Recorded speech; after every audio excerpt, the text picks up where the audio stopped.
about the real heavy lifters of modern industry.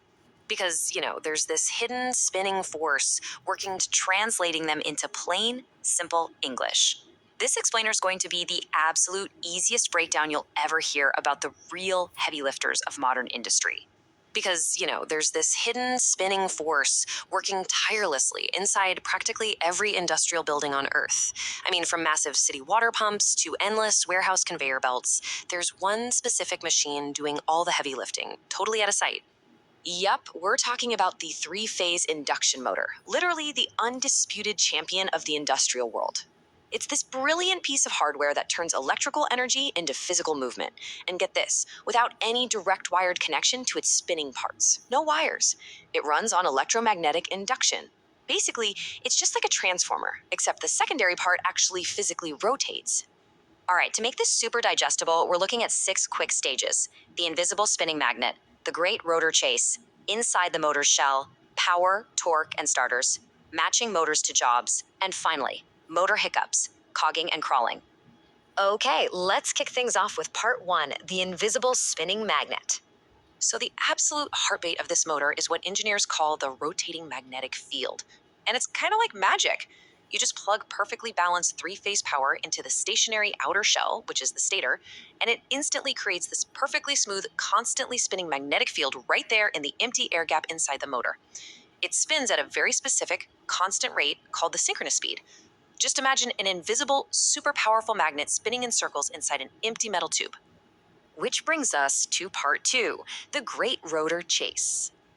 Now, how does this invisible field actually create movement? Well, the math tells us that synchronous speed is set by the electrical frequency. But that second formula, that's the real star of the show. Think of the magnetic field as a mechanical rabbit on a racetrack, and the inner part of the motor, the rotor, as a greyhound trying to catch it. The magnetic field sweeps past the metal rotor, induces a current, and literally pulls it along. That endless chase is what creates the physical twisting motion, the torque. But here's the catch. The dog never actually catches the rabbit. The rotor always lags just a tiny bit behind the magnetic field. Engineers call this gap slip. And for a motor running normally, that slip is usually just about 2 to 5% of the total speed. And this brings up the absolute golden rule of induction motors. If the rotor somehow managed to catch up and spin at the exact same speed as the magnetic field, meaning absolutely zero slip, well, the magnetic sweeping action stops. No sweep, no induced current, and the pushing power literally drops to zero. So the chase absolutely has to continue for the motor to even work. All right, let's look at part 3, inside the motor's shell. So what does the skeleton of this thing actually look like? We basically have 2 main breeds. On the left is the squirrel cage motor. It literally looks like a giant metal hamster wheel made of permanent heavy metal bars. It's incredibly rugged, super cheap, practically zero maintenance, but it doesn't have a massive push when it first wakes up. Now, on the right, we've got the slip ring motor, a bit more complex. Instead of solid bars, it uses actual wire windings connected to external rings. This lets engineers temporarily add resistance during startup, giving it a massive, heavy-duty surge of starting torque. Moving on to part 4, power, torque, and starters.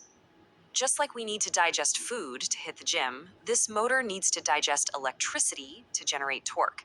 It's a simple 4-step journey. Step 1, raw electrical power hits the stationary outer shell. Step 2, that power jumps the empty air gap via our invisible spinning magnet. Step 3, the rotor absorbs it, but, and here's the kicker, it loses a little bit as heat. Those are the rotor copper losses. And finally, step 4, whatever survives that heat loss becomes physical mechanical muscle. And if you want to know how that all ties together, it beautifully links back to that slip percentage we just talked about. The heat lost in the rotor is perfectly proportional to the slip. A 5% slip means you lose 5% of your air gap power as heat. It's just a perfectly balanced mathematical equation. Now, waking these machines up from a dead stop? Not easy. They act like a short circuit, gulping down up to 7 times their normal running current. You'd melt the grid doing that, right? So we use starters. A star delta starter is a clever, cheap wiring trick. An auto transformer drops the voltage up front, but it'll cost you. And modern soft starters use solid-state electronics to gently ramp up the power. No crazy mechanical shocks, just a perfectly smooth start. Let's look at part 5, matching motors to jobs. You wouldn't use a sports car to tow a freight train, right? Same logic here. A basic factory fan or a water pump, easy to spin. So you throw in the cheap, reliable squirrel cage motor. But say you're lifting a massive crane from a dead stop. You absolutely need that slip ring motor to dial up the heavy starting torque. And for things like punch presses that take sudden violent shocks, there are specialized high slip motors built specifically to absorb that kind of punishment without breaking a sweat. Finally, part 6, motor hiccups, cogging and crawling. Let's play motor doctor for a second. First illness, cogging. Imagine the inner and outer parts have metallic teeth. Sometimes those teeth magnetically lock perfectly together when the machine is off. You flip the switch and nothing. The motor is totally paralyzed. The magnetic glue is just too strong. To fix this, engineers actually have to slant or skew the slots on the rotor just to prevent them from magnetically supergluing themselves together.